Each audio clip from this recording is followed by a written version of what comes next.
Student, अब जो हमारा टॉपिक है वो है स्टेजेस ऑफ पर्सनालिटी डेवलपमेंट। ठीक है, इसने डॉलर एंड मिलर ने ही कहा था, फ्रॉइड से एग्री करते थे कि अर्ली 6 इयर्स जो है वो चाइल्ड की जो हैं वो बहुत इंपॉर्टेंट होते हैं। इन्होंने 6 कहा है, फ्रॉइड 5 कहता है।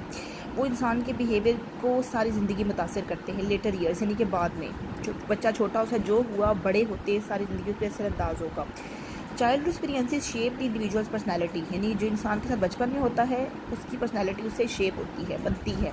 ठीक है, ये कह रहे हैं कि पेरेंट्स जो हैं वो बच्चों का ख्याल रखते हैं, उनको मैनर्स सिखाते हैं, उनका रवैया और उनका जो उनको रीइंफोर्स करने का तरीका होता है, यानी कि उनको उनकी तारीफ़ करने का, उनको सराहने का तरीका जो होता है वो इन्फ्लुएंस करता है चाइल्ड की पर्सनैलिटी को। फॉर एग्जांपल, कुछ बच्चों पेरेंट्स का रवैया बहुत सख्त होता है और कुछ पेरेंट्स बच्चों की पजीराई करते ही नहीं, उनको अप्रिशिएट ही नहीं करते, उन पर सख्ती करते हैं। ठीक है, कोई चीज़ दिखाते हैं वो शौक से तो उन्हें डांट देते हैं। ठीक है, तो या पनिश कर देते हैं। तो फिर वो क्या कह रहे हैं कि उनकी पर्सनैलिटी अफेक्ट होती है।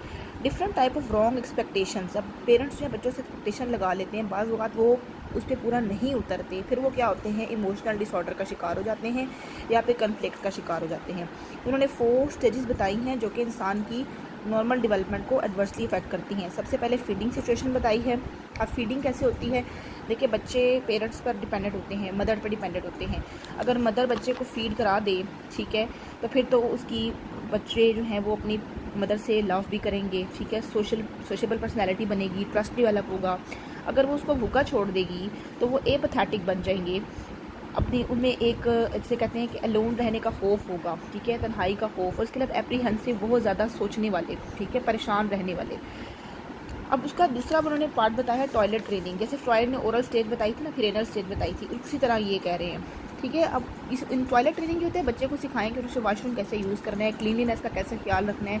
इसका यही मकसद होता है बच्चे अपने आप को संभाल लें। ठीक है, कैसे वॉशरूम जाना है, कैसे बैठना है, कैसे आपने उसको सारे स्टेप वाइज सिखाते हैं। कि अब बहुत ज़्यादा अगर क्रिटिसिज्म किया जाए बच्चों के ऊपर, ठीक है, हार्श, तो बच्चा क्या होगा, they learn avoidance of the parent to avoid punishment. वो पेरेंट्स से डरने लग जाते हैं कि उन्हें पनिशमेंट मिलेगी। ठीक है, और वो अपने जिसे कहते हैं कि आप एक ज़रूरत ख़त्म कर लेना अपनी, ठीक है, वो कर नहीं सकते। ठीक है, वो डर खौफ उनके अंदर बैठ जाता है पेरेंट्स का। ठीक है, अर्ली सेक्स ट्रेनिंग में उन्होंने बताया है कि बच्चे जो हैं आप हर चीज़ उन्हें सिखाएं। ठीक है, ये एक टैबू बन जाता है ना कि ये इस चीज़ का नाम नहीं लेना चाहिए। ठीक है, ये बहुत बुरी चीज़ होती है, अपने ऑर्गन्स को एक्सप्लोर नहीं करना चाहिए, छेड़ना नहीं चाहिए। ठीक है, अब क्या होता है, उन्हें आप हर चीज़ सिखाएं। ठीक है, उनके बॉडी पार्ट्स हैं, उनका हिस्सा हैं।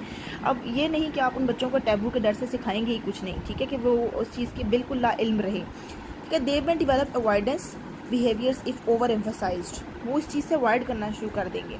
ठीक है, बिल्कुल ही अवॉइड करना शुरू कर देंगे। शायद जैसे ग्लूमी टाइप पर्सनैलिटी होती है, या फियर ऑफ अथॉरिटी फिगर्स, एक उनमें बड़े लोगों से डर पैदा हो जाएगा अगर उनको आप ट्रेनिंग नहीं करते।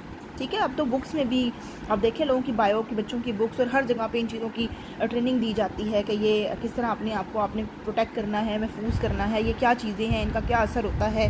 ठीक है, तो ये नहीं कि सिर्फ आप इसका नाम ही ना लें चीज़ों का और बच्चों को बताएं ही कुछ ना, उन्हें ट्रेन ही ना करें।